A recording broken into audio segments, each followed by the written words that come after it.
Bulginaka, do you know that cybercrime is becoming a growing problem in Fiji? Cybercrime is defined as a crime in which a computer is the object of the crime, such as hacking and spamming. Cybercrime is also cyberbullying and using fake profiles to cause panic and spreading false news. If you're involved in this or know anyone who's committing these crimes, report them immediately. I'm Polly. And I'm Peter. We host the Traffic Jam Show on City FM. From 3 p.m. to 7 p.m. every weekday. Do the right thing.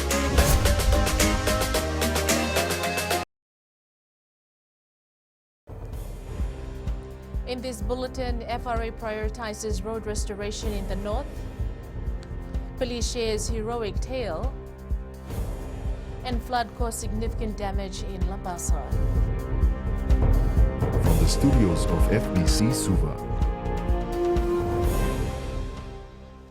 There are concerns that Lambasa will start running out of food and other supplies if the landslip in Korosomo isn't fixed quickly. Special Administrator Ami Kohli says the main road link has been cut off, but the Fiji Roads Authority is acting quickly to provide alternatives. One shipping operator, meanwhile, plans to service Lambasa via the Malau jetty.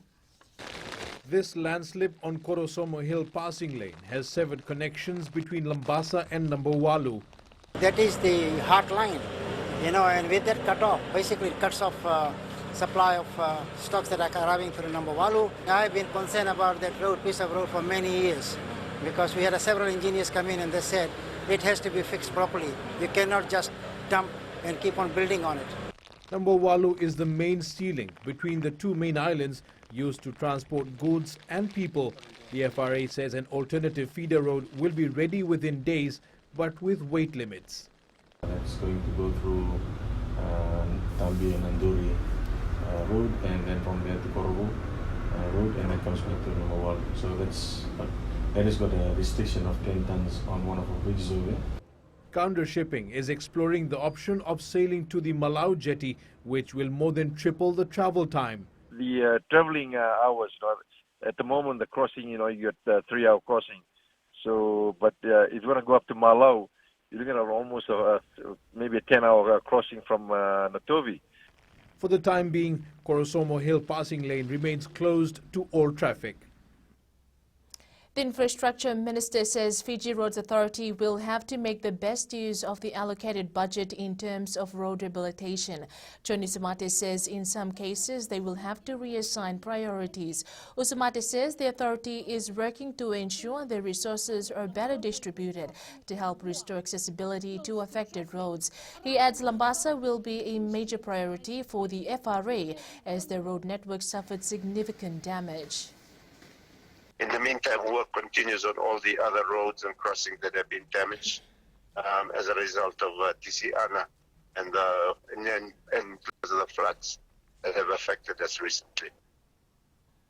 Police officers and other first responders went beyond the call of duty during TC Ana as they worked tirelessly to keep Fijians out of harm's way.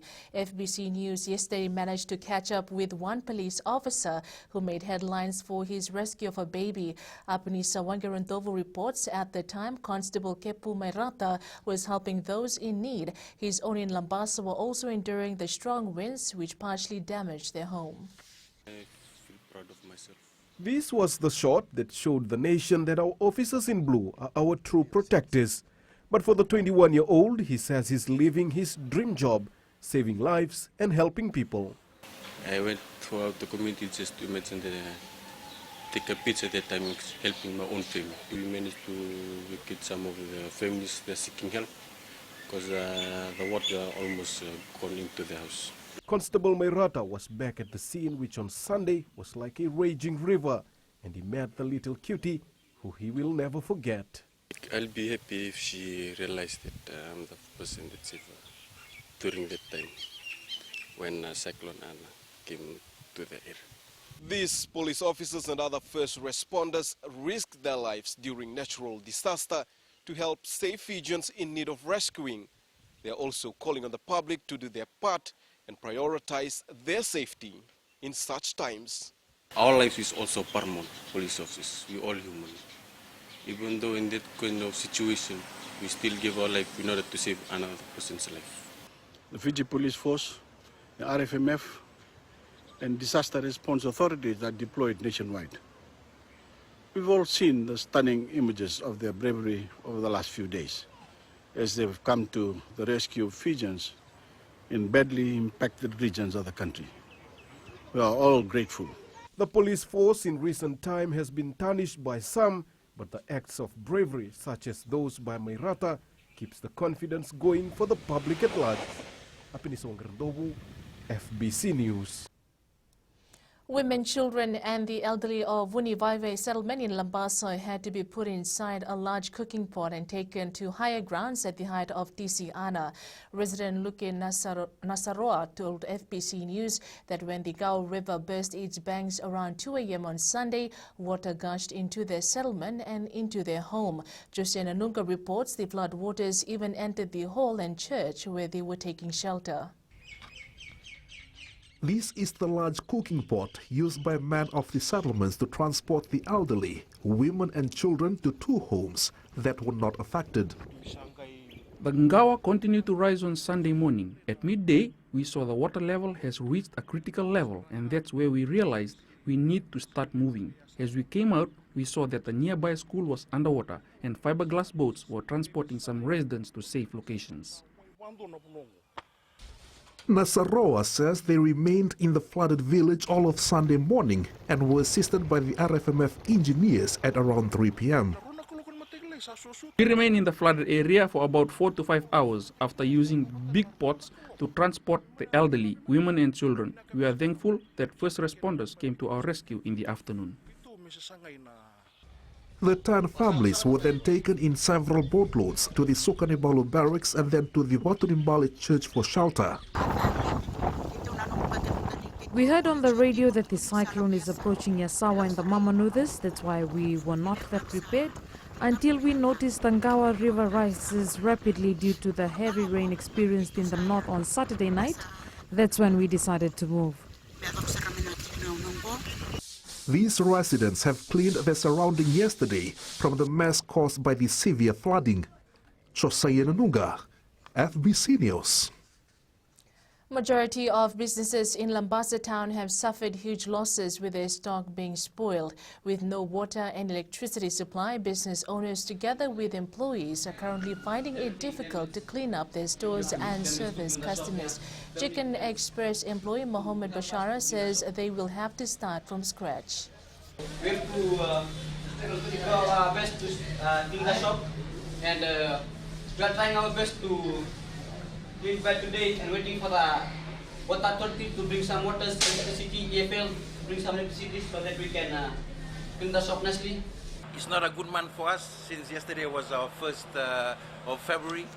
So as you can see, we start our day with the cleaning. All my staffs are doing the cleaning, and it's not an easy day for us. The Ministry of Environment will conduct a cleanup campaign on the wetland site in Denaro, Nandi as part of its commitment to the World Wetlands Day. Minister for Environment Dr. Mahendra Reddy says while the Wetlands Day is observed annually, Fijians should be mindful of the amount of waste and litter that ends up into our rivers, lakes, streams and oceans. He says many Fijians are heavily dependent on wetlands to provide its source of livelihood, food and source of water, and there's a need to preserve these areas. Wetlands give us a very useful range of environmental, social and economic services. Wetlands offer a significant range of benefits for the industry and trade. For example, they're home to nurseries for fish, other freshwater and marine life, and form a critical feature in supporting Fiji's commercial and recreational fishing business. Up ahead, Player Status Committee to make the final call, and coaching next for former athletes. Stay with us.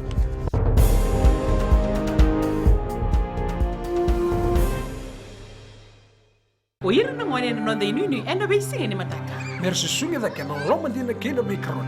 Sakena ngau na mitar lo bina nona baksa ngai ka pala loma taki na ngone. Dalo bina oya wo meliki. Bulre oya wo Samuel Samuli.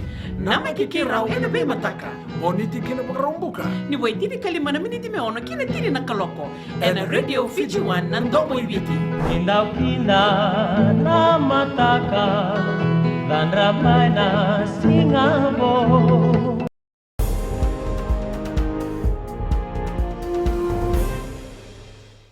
3 football players will learn their transfer fate after the Player Status Committee reviews their applications. The transfers of Lampas's Antonio Tuivuna, Serusi Natombu of Suva, and Rewas Gabrieli Matanisinga are in dispute. Nalombu's contract legality is in dispute with 2 separate claims. Matanisinga from Rewa has withdrawn his transfer application to join Suva, creating a tricky situation since he has signed and received money from the capital side.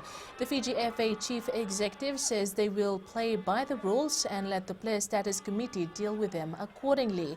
He adds there are a lot of factors involved in Tuivuna's case. The Player Status Committee will first have to go back to the Board of Control to rescind the earlier decision made in January 2020 in Lautoka, where they banned him from taking any transfer because of his habitual issues in every transfer window. National 800 meters record holder Israeli Nekele Kelevesi may join his former teammate soon. However, Nekele Kelevesi will not be running competitively, but sharing his knowledge with young athletes, which will be the next step for him rather. With the Coca-Cola Games just around the corner, the Pacific Games gold medalist is expected to join some schools' coaching team. I've had friends calling me already that they want for me to come and help them with the children and some of the schools as well. And most of my ex-teammates from before, they all coaches in a lot of schools in Fiji, and they already approached me, to come over and see them, and maybe we can help each other out. The Mother team featured in the Cricket Fiji Association Cup Challenge yesterday at Albert Park in Suva with a lot of respect from fans and everyone involved. While many on the island were getting their lives back together following Tropical Cyclone Yasa, the players were sent by their loved ones to come and play. Aquila Dama with a story. It's their passion for the sport that has brought them to the mainland despite the situation back home due to a natural disaster. Indeed, this is the sport they normally play back in Mode. It's cricket, and they love their cricket. They came in 2 weeks ago, and they have been preparing for the last week or so in Suva. The Mode team is made up of players from the village. Only 2 players are based here in Suva. They left the island after Tropical Cyclone Yasa, and they are also here with the blessing of their High Chief. After TC Yasa, they weren't sure they'd come, but for the sake of cricket, they all got together, and supported by the Ramasi, Mode has made it here, with the request that as soon as they play, they return to help with their rebuilding in the village. Yeah, it means much to the team because it comes with the blessing of their chief. The next challenger later this month will be Onoilau. Aquila Dama, FBC Sports.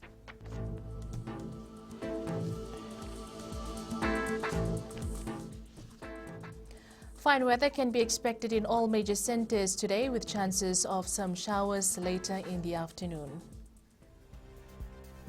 That's FBC Morning News. Join us at 7 p.m. for a major bulletin. For news you can trust, get the facts from FBC's TV, radio and digital news at fbcnews.com.fj. Take care and good morning.